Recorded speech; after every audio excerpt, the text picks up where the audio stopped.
everyone, and welcome back to a Gran Turismo 7 video. Yes, finally another video. I know I've not done very many of these, but obviously with my agreement, I don't want to get sued by Sony for £5 billion, because then I'll be bankrupt, of course. I don't have billions, I don't have millions, I don't have thousands. I'm just a pleb in a conservatory, apparently. But also, I want to talk about Gran Turismo 7 now, because we've had a lot of information in terms of the worries, which is this video, when you're probably going, this is a slightly different video than I expected, Tidge. But also the next video, which is all about the hype and my opinion on what's good coming to the Gran Turismo series in terms of Gran Turismo 7. And it's not all about online play either. I'm going to talk about things in different ways. And we're going to try and do this in around 7 minutes. Obviously, this part doesn't count. It's an intro. But hopefully we can do it in 7 minutes so that you get a short, sharp shock in terms of what I think is a worry in terms of the game. Maybe you haven't thought about this. Maybe you have. Maybe you agree. Maybe you disagree. If you disagree or agree, lob it in the comments. I'll have a read of the comments. Always good to hear different opinions. My opinion isn't the right one. Also not a wrong one. It's just an opinion. You will have different opinions. And yours are not right or wrong either. So we can have a nice little discussion in the comments section. Right, first up then. One of the critical things, and everybody's been asking for it all throughout GC Sports, the mirror still appears to be missing in camera views. So in the cockpit view at Tsukuba in state of play, what we saw was no rear view. We saw that in multiple gameplay footage actually. But we also saw that it's actually in the cockpit camera in that particular car. It's very compromised because you could not see the rear view even in the cockpit. So that would suggest you really want one because it was covered by the timing sheet. Bottom right hand side of the weather radar, so you couldn't see that either. The wing mirror was half cut off as well on the screen. So the person driving that car really has very, very little knowledge if somebody is alongside them or not. Now, some of you will like that and be like, oh, it's just realistic, blah, blah, blah, blah. But it's not realistic because if I'm driving a car in real life, I go like this in order to see if anybody's next to me. Can't really do that in Gran Turismo, and before anyone says use the sticks, etc., it's not quite that simple. Doing that and driving is fine. When you're sort of racing and then you're having to do extra buttons on top of all the other buttons you're pressing, it gets quite difficult for a lot of people. And remember, we're talking about all players as well. So, you know, some people have less ability to do things than others. So it's quite difficult, and I'm very concerned about the mirror being missing. And across all camera views, I'm really hoping it's not just bumper cam again. I think that would be a bit of a disappointment. And I say, it's a worry. Next up, the weather radar. And I don't mean the weather radar is bad in any way. I actually think it's awesome. I really do. What I don't like is the fact that, and I've just talked about it, it replaces the actual radar, technically. So if you're in a race and it's going to be wet and you're really looking at that weather radar, when do I need to pit? When do I need to come in? When do I need to change tyres? If you're looking at that weather radar, you have no radar. If you've got no rear view camera, what on earth are you doing? You're so focused on the weather radar, you can't see behind you. I do think driving standards could go down with this implementation. I really hope that the radar or weather radar could be separated so you could still have the radar, or put the radar somewhere else so you can have it in the center of your screen if you are very close to somebody and it disappears if you're not close to somebody. Something like that would be very useful, because at the moment I am concerned about the fact that our awareness in our surroundings is going to be reduced there. It really, really, really is. Next up, daily races, and specifically tuning in daily races. Now, I don't mean setup work here. I don't mean adjusting suspension, adjusting downforce ratings, doing anything like that, camber angles. I don't mean that kind of setup. When I talk about tuning, I mean the fact that we saw a Mazda RX-8, I think it was, with a rear wing, which is a bit of a concern to me. So obviously, performance points have been in Gran Turismo in the past. It was GT5. I don't know if they were in GT6. I can't remember off the top of my head now. But performance point system in the past was abused.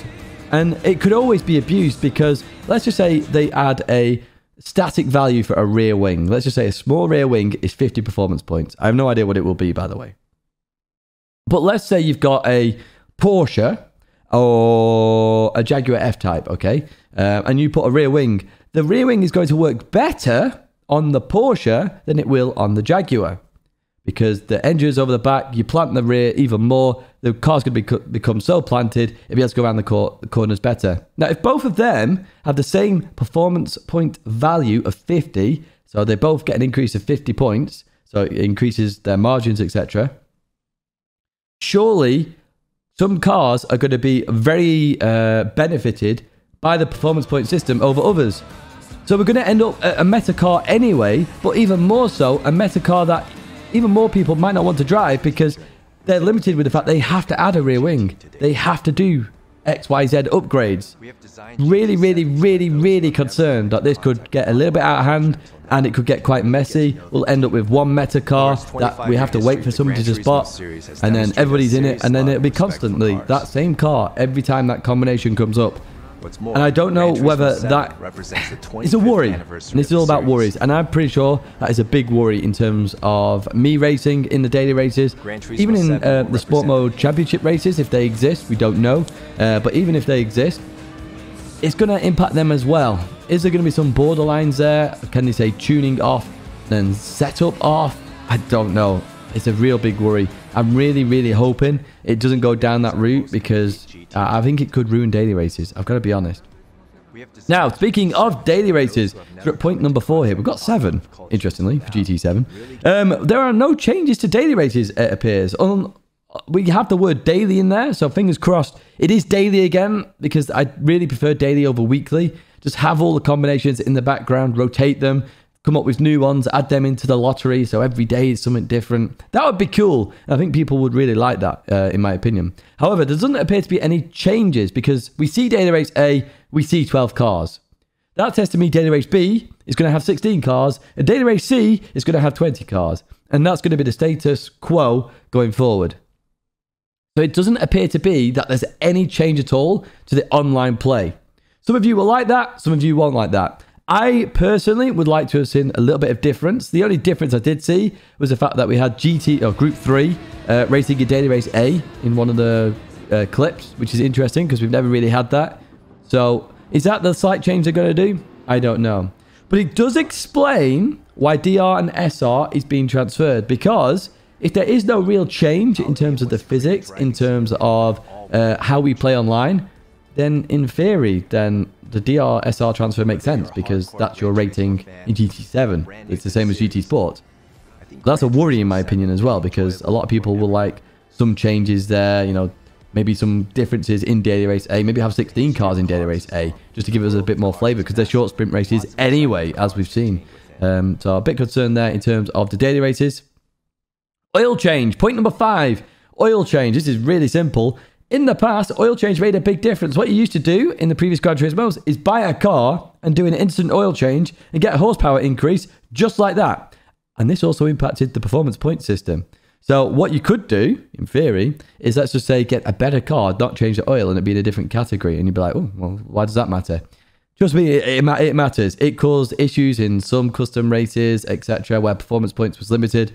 So I'm hoping the oil change does not impact online. Please don't make it impact online, because the other problem you have is in endurance racing. If you forget to do your oil change, and let's just say the car's fine for the first 20 laps, and then the oil change problem happens, you could have a slower car just because you forgot to do an oil change before the race. That'd be so painful. So I'm really hoping it's just like a bit of a nostalgia thing and not actually performance impacting. Please, please, please don't be performance impacting. It's a big concern, that to me. The oil change is always a concern in the past. I was glad when they got rid of it. I'm concerned it's coming back. It is a worry. Interestingly, point number 6. So this is more for you simulator fans who are really after the full wham experience. This doesn't really impact me, so I'm not really too bothered by it. But it appears to me when they were racing at Tsukuba, the rain does not appear on the window screen at all, even with all the spray coming off the cars in front. Now, is that just to help the cockpit camera? Because obviously in a bonnet cam or bumper cam, you wouldn't have that issue. Or is it a graphically limited factor in terms of the game, so it's not showing?